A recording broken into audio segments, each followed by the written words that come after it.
Salut les coutures addicts. Donc aujourd'hui on va créer des fronces. Donc les fronces ce sont pas des plis hein. Les fronces, voilà, c'est ça. Donc pour faire des fronces il y a deux techniques, soit à la machine soit à la main. Je vais vous montrer les deux techniques et puis voilà, vous pourrez choisir laquelle vous convient le mieux. Moi je préfère celle à la main. C'est plus long, mais je trouve que c'est plus, voilà, c'est plus joli et puis un petit peu plus précis. Allez, on y va tout de suite. Donc là, pour créer mes fronces, je vais venir piquer deux fils de fronce, donc un à 7 mm du bord et un autre à 5 mm du bord. Sachant que nous, après, on va coudre à 1 cm pour coudre notre pièce à une autre pièce. Donc, premier fil de fronce, je vais venir le coudre à 0,7 mm du bord. Sachant que je vais pas faire de point d'arrêt ni au début ni à la fin pour pouvoir tirer mes fils et que ma machine, je l'ai réglée sur le point le plus grand. Donc c'est parti.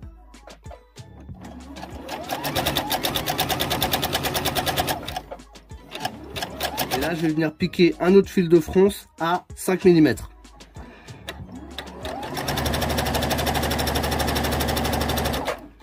Donc là maintenant, ce que je vais faire, c'est que je vais venir prendre donc, deux fils, les deux fils du même côté, hein, en sachant que vous avez deux fils sur l'endroit, deux fils sur l'envers. Moi je vais prendre, peu importe hein, que je prenne les fils de l'envers ou de l'endroit, là je vais prendre les fils sur l'endroit et je vais venir créer mes fronces. Donc voilà, petit à petit, je fronce mon tissu d'un côté. Et je vais venir faire la même chose de l'autre côté. Pour les faire se rejoindre.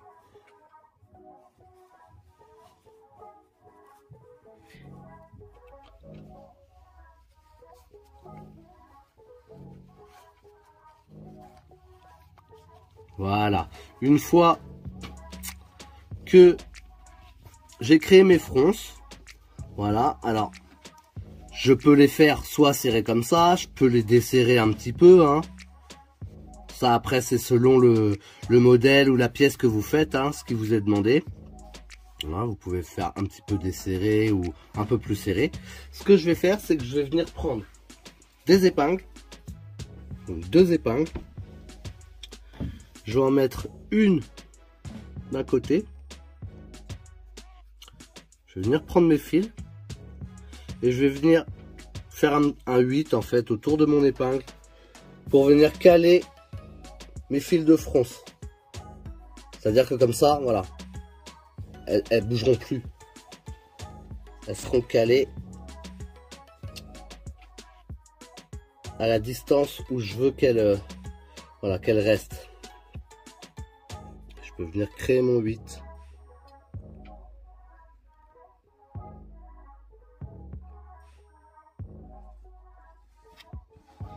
Voilà, et là,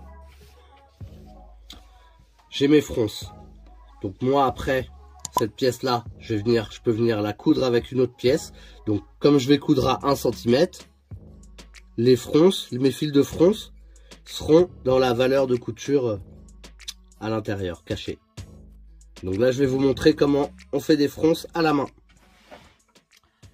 Donc là, pour créer mes fils de fronce à la main, je vais prendre une aiguille, du fil et je vais utiliser mon réglet. Ça m'évitera de faire des traits sur mon tissu, voilà, ou de marquer mon tissu. Donc avec mon réglet, je vais m'aider. Donc moi, je vais faire exactement la même chose que à la machine. Je vais passer des fils de fronce à 5 mm et un autre fil de fronce à 7 mm. Donc je vais m'aider de mon réglet, je vais le poser comme ça à 0,5. Et je vais rentrer, sortir, et je vais faire vraiment des tout petits points, les plus petits que vous puissiez.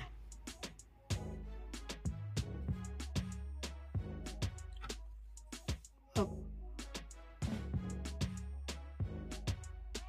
Donc là je peux m'aider avec mon réglet, hop, et je fais des petits points tout du long, donc à 0,5. Je vais continuer ça jusqu'au bout et je vais faire un autre point pareil à 0,7 mm. Donc là j'ai même plus besoin de mon réglet moi, j'ai déjà la distance 0,5, je sais à peu près, et je vais continuer tout droit comme ça à faire des petits points. Donc là j'ai passé mes deux fils de fronce, un à 0,7 et un à 0,5. donc je vais faire comme j'ai fait pour la machine, je vais créer mes fronces donc en venant tirer, voilà, sur mes fils petit à petit. Donc d'un côté puis de l'autre. Une fois que j'ai déterminé le serrage de mes fronces, je vais venir prendre une épingle que je vais mettre d'un côté, venir caler mes fils en faisant mon 8,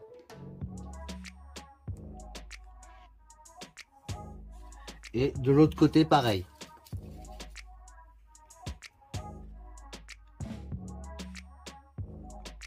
Mon épingle